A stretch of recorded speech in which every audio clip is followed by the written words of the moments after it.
Mariée à un homme riche, je me suis retrouvée au village sans un sou, plus pauvre qu'un SDF. Story time. Arrive sur ma page, like, abonne-toi, partage, mets la vidéo en favori, tu pourras en avoir besoin pour toi, pour un proche ou pour plus tard. Steph, créatrice de la marque Minceur et Ventre Plat de chez Jungle Tea. Donc si tu as besoin de perdre du poids ou du ventre, va choper, le lien il est en bio. Fondatrice de Beauty Booster Institute, produit cheveux pour afro ou cheveux texturés. Donc, si tu as besoin d'avoir une roufa comme moi ou d'entretenir tes cheveux, va choper sur beauty-booster-institute.com. Voici l'histoire de cette jeune fille. Donc, c'est une jeune fille, en fait, d'une grande précarité. C'est-à-dire, elle, ses parents, ils vivent au village. Vous savez, au bled, les villages, c'est vraiment la grande précarité par rapport à la ville, vous voyez.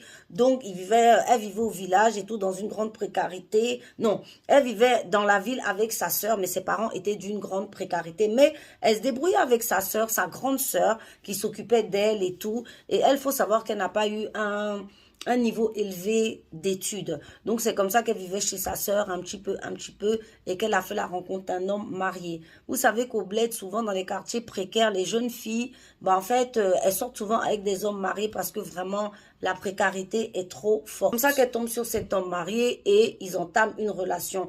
Donc, tout va bien, le mec, il s'occupe d'elle, le monsieur lui donne de l'argent et tout. C'est comme ça que, paf, un jour, elle tombe enceinte. Donc, quand elle tombe enceinte, elle va voir le monsieur pour lui dire, écoute, voilà, je suis enceinte.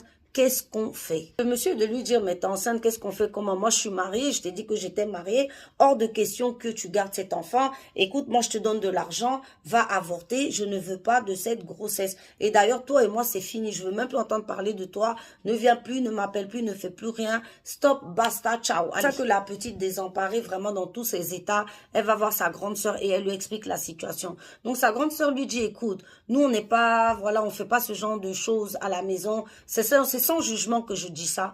Donc, on ne fait pas ce genre de choses, c'est-à-dire enlever, voilà, les enfants et tout. Donc, on laisse tomber. Moi, ce que je vais faire, tu vas garder ta grossesse, je vais m'occuper de toi.